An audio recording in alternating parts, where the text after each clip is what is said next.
Question number 5 है NCERT का 4.2 exercise.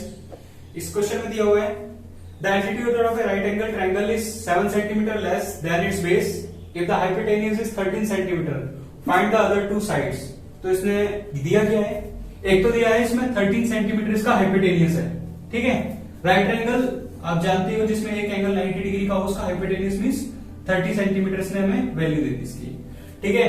इसके अलावा पहली वाली लाइन में कहता है कि the altitude of A right angle triangle is 7 centimetre less than it's base. तो बेस है b और हाइपोटेन्यूज इसने दिया हुआ है, एक हो गई हाइट h। तो जो हाइट h है उसी को हम बोलते हैं एल्टीट्यूड, ठीक है। तो इसने बोला altitude of A right angle triangle is 7 centimetre less than it's base. तो इसका मतलब एल्टीट्यूड और बेस इन दोनों के बीच में एक रिलेशन है, और वो रिलेशन क्या है, altitude of A triangle is 7 centimetre less. तो एल्टीट्यूड छोटा है, ये छोटा है। अब इसकी बराबरी करने के लिए क्या चाहिए, मैं 7 सेंटीमीटर से दिया है, 7 सेंटीमीटर लेस है ये, तो बराबर करने के लिए एल्टीट्यूड में क्या होगा, ऐड, और ये बन जाएगा b के इक्वल। यही है भाई the right angle triangle, the altitude of right angle triangle is 7 centimetre less than it's base, ठीक है। If the hypotenuse is 13 centimetre. बस अब हम करते हैं इसमें राइट एंगल ट्रायंगल है, आप इसकी इक्वेशन जानते हो क्या होता है, इक्वेशन के अकॉर्डिंग होगा हाइपोटेन्यूज h, h का square is equal to b का स्क्वायर प्लस h का square. h is altitude, capital H is hypotenuse. ये पाइथागोरस ट्रिपलेट होती है, इसी के अंदर हमें ये वैल्यू रखनी है, ठीक है। अब आप जानते हो h की वैल्यू गिवन है, एक तो h की वैल्यू गिवन है वो कितनी है 13 सेंटीमीटर, ठीक है। इसके अलावा b की वैल्यू क्या लिखेंगे हम, h प्लस 7 का स्क्वायर, वाई बिकॉज b का स्क्वायर इज गिवन, और दूसरा है फिर आगे h। तो अब सारी की सारी जो इक्वेशन हमने कर ली सिंगल वेरिएबल, सिंगल वेरिएबल मतलब इक्वेशन अब फाइंड आउट की जा सकती है इसमें वेरिएबल की, जो भी वेरिएबल की वैल्यू होगी उसकी हम वैल्यू फाइंड आउट करेंगे अब, ठीक है। तो हम पहले इसको क्वाड्रेटिक इक्वेशन में कन्वर्ट कर लेते हैं। क्या है ये, 13 का square is equal to h plus 7 का स्क्वायर प्लस h का स्क्वायर, दैट इक्वल टू 13 का स्क्वायर आएगा 169 equal to a plus B का होल स्क्वायर लगा दो उसमें, h स्क्वायर प्लस 7 का स्क्वायर प्लस 2 ब्रैकेट में h इंटू 7 प्लस ये वाला h का स्क्वायर, ठीक है। 169 यहाँ पे 7 का स्क्वायर कितना आएगा 49, 49 को इधर ले जाओ माइनस 49 कर दो, that equal to h square plus ये वाला h स्क्वायर प्लस 2 7 14 h हो गया, ठीक है भाई। अब इसको सेपरेट कर दो, इसमें 9 में से 9 गया 0, 6 में से 4 2 रिमेनिंग 1, ठीक है। 120 आ गया इधर equal to h plus h square plus h square is 2h square plus 14h, ठीक है। रिड्यूस हो सकती है इक्वेशन, यहाँ पर 2 कॉमन लो, h स्क्वायर प्लस 14 में से 2 का डिवाइड किया तो 7h आएगा, और यहाँ आ जाएगा 120। जो चीज यहाँ मल्टीप्लाई में नीचे जाएगी डिवाइड में रिड्यूस कर सकते हैं, 2 से आएगा कितना 6, तो 120 को 2 से रिड्यूस किया आ गया 60, ठीक है। अब चलते हैं इसमें इक्वेशन कैसे बनेगी इसकी इक्वेशन बनेगी 60 is equal to h square plus 7h, it can be written as, यहां पर 0 बना दो, h square plus 7h minus 60, ठीक है भाई। अब आपको याद है मैंने आपको इसमें कंडीशन बताई थी कि आप कैसे फाइंड आउट कर सकते हो कि सब्ट्रैक्शन आएगी या एडिशन आएगी। इसमें कंडीशन है आपके सामने, यहां पे क्या माना जाएगा 1 माना जाएगा h स्क्वायर के साथ में, इसका प्रोडक्ट होगा 60 मल्टीप्लाई 1 इज व्हाट, यहाँ पे माइनस 60 है तो प्रोडक्ट आ रहा है हमारा क्या माइनस 60, बाई 1 प्लस का है और माइनस है 60 तो प्रोडक्ट आ रहा है minus 60, a into B is what minus 60। अब माइनस 60 तभी आ सकता है जब एक नंबर माइनस का और दूसरा प्लस का हो, चाहे पहला माइनस हो तो दूसरा प्लस का होगा, ठीक है। जब दो डिफरेंट पोलरिटी वाले नंबर मल्टीप्लाई होंगे तभी माइनस आ सकता है, ठीक है। और जब डिफरेंट पोलरिटी वाले नंबर प्रोडक्ट निकलेगा तो माइनस आएगा, इसका मतलब दोनों नंबर डिफरेंट है, तो डिफरेंस में क्या होता है, डिफरेंट साइन है तो क्या निकलेगा डिफरेंस, आप निकालोगे उसमें डिफरेंस, डिफरेंस मींस सब्ट्रैक्शन, ठीक है। अब वो सब्ट्रैक्शन के हिसाब से आपको क्या सोचना है, पहले तो आप 60 का स्प्लिटिंग देख लो क्या बनता है, 2 मल्टीप्लाई बाय 30 आता है एक तो, ठीक है। एक और करता हूं उसमें, यहां से 2 इधर दे दो उसको, 4 मल्टीप्लाई बाय 15, ठीक है भाई। अभी भी डिफरेंस 7 नहीं आएगा, यहां से 2 इधर और लिया 2 नहीं आएगा 3 आएगा यहाँ पर, है ना। 4 3 12, इसके अलावा यहाँ पे क्या आ जाएगा 5, 12 और 5 का डिफरेंस क्या आता है 7, निकल गया, ठीक है, तो अब हमें करना क्या है, 7 प्लस का रखना है। 7 प्लस का रखने के लिए क्या करना पड़ेगा, बड़ी वैल्यू प्लस वाली रहेगी, तो 12 प्लस का और 5 माइनस का। ठीक है, बस h² plus 12h minus 5h minus 60, then it equal to h का कॉमन ले लो, इसमें h कॉमन लिया तो ये रह गया h प्लस 12, यहां पर माइनस 5 कॉमन ले लो तो ये आ जाएगा h प्लस 12। ठीक है, फाइनली ये हो जाएगा आपका h प्लस 12। ठीक है, h प्लस 12 कॉमन लोगे ना, h प्लस 12 और दूसरे वाली जो वैल्यू होगी वो रह जाएगी h माइनस 5। ठीक है, तो क्या आएगा ये, either h plus 12 is equal to 0 और h माइनस 5 इक्वल टू 0। ठीक है, अब क्या है, डिस्टेंस है, distance is a positive quantity.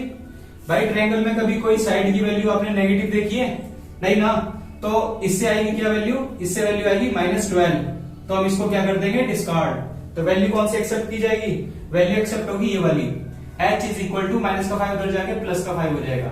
इस वाली वैल्यू के बेसिस पे हम बात करेंगे। ठीक है, h की वैल्यू आ गई 5, तो हमारा ट्रायंगल था, ट्रायंगल में ये ऑलरेडी 13 दिया था, और एल्टीट्यूड की बात करें तो ये आ गया आपके पास 5। ठीक है, तो दूसरा क्या रह गया, दूसरा रह गया h प्लस 7। h प्लस 7 करोगे तो मतलब 5 प्लस 7, 5 प्लस 7 करते जाएगा आपका 12। ये हो गया आपका क्वेश्चन नंबर 5।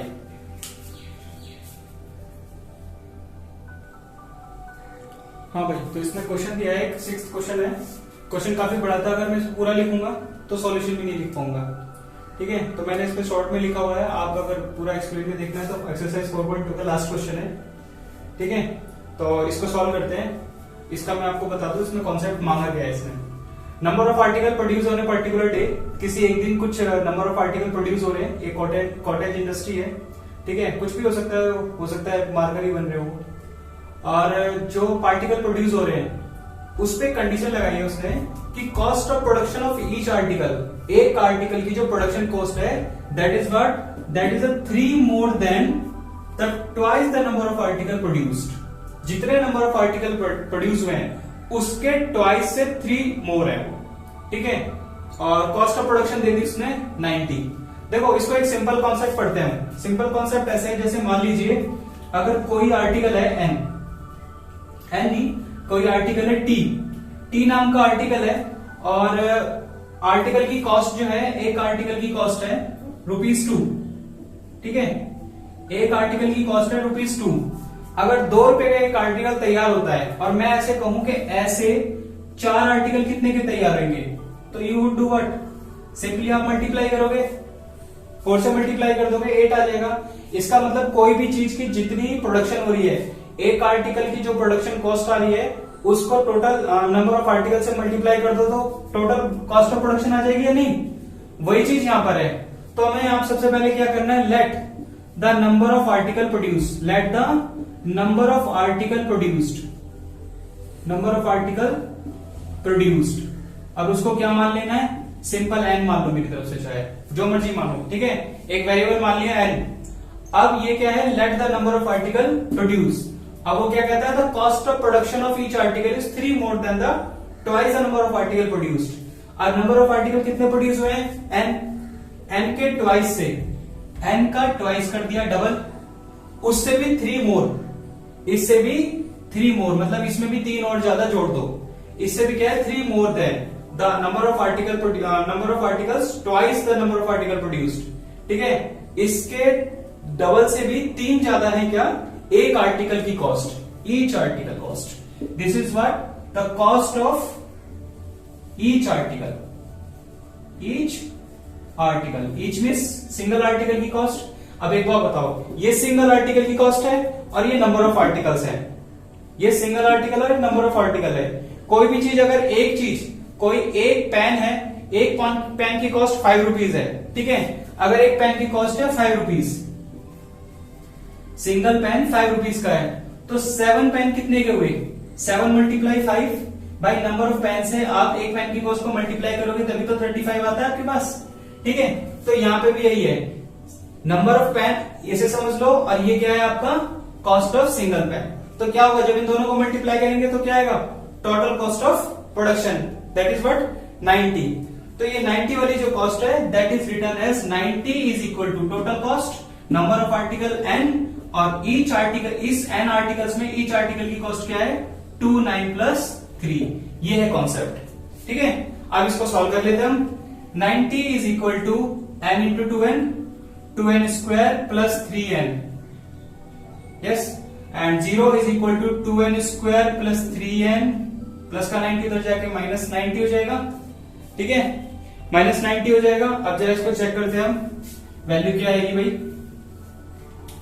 इसकी वैल्यू के लिए इस बार यहां पे 1 नहीं है, ठीक है, 2 मल्टीप्लाई 90 और वो भी माइनस 90, तो ये आएगी value overall minus 180। A to B करना है आपको, जिसमें एक वैल्यू नेगेटिव है और एक पॉजिटिव है। देन इट इज श्योर कि जो भी दो फैक्टर्स आने वाले हैं उनका डिफरेंस है 3। वाई? क्योंकि दोनों वैल्यू डिफरेंट है। ठीक है, तो चेक करना स्टार्ट करते हैं। 2 मल्टीप्लाई बाय 90, यहां से 10 इसको दो, 20 मल्टीप्लाई बाय 9। ठीक है, डिफरेंस क्या आता है? नहीं आएगा 9 का। एक बार इसको हमने यहां पर 2 कर दिया, 9 2 18, फिर से वही आ जाएगा ये। आप इसमें 3 करके देख सकते हो, 3 इधर किया और ये रह गया 3 6 18। ठीक है, अब भी नहीं होता, क्या आएगा भाई?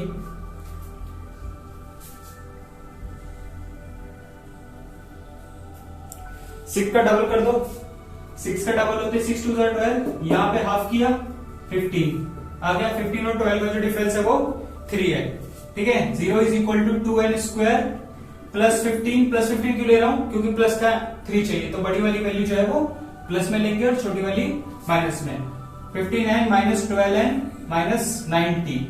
ठीक है, 0 इज इक्वल टू, इसमें कॉमन क्या आएगा? सिर्फ n आएगा, 2n प्लस 15, देन यहां पर कॉमन क्या ले सकते हैं हम? यहां पर कॉमन 6 आ सकता है। ठीक है, 6 2 12 n, और माइनस से माइनस डिवाइड होगा, प्लस आएगा, और ये आएगा 15। ठीक है, n minus 6 and 2n plus 15 that equal to what? 0। अब फिर इसमें देखो n इक्वल टू एक तो आएगा 6, जब आप इसको सॉल्व करोगे कैसे? n माइनस 6 इक्वल टू 0 रख के n की वैल्यू क्या आएगी? 6, और एक क्या देगा? एक देगा n equal to minus 15 upon 2। अब बताओ, ना तो नंबर ऑफ आर्टिकल्स कभी नेगेटिव हो सकते, ना तो कभी नंबर ऑफ आर्टिकल नेगेटिव हो सकते, ना ही किसी की कॉस्ट नेगेटिव हो सकती, तो एक्चुअल वैल्यू क्या होगी? 6। ठीक है, तो 6 हमारा इसका आंसर हो गया। बस ये लास्ट क्वेश्चन था इस एक्सरसाइज का, खत्म।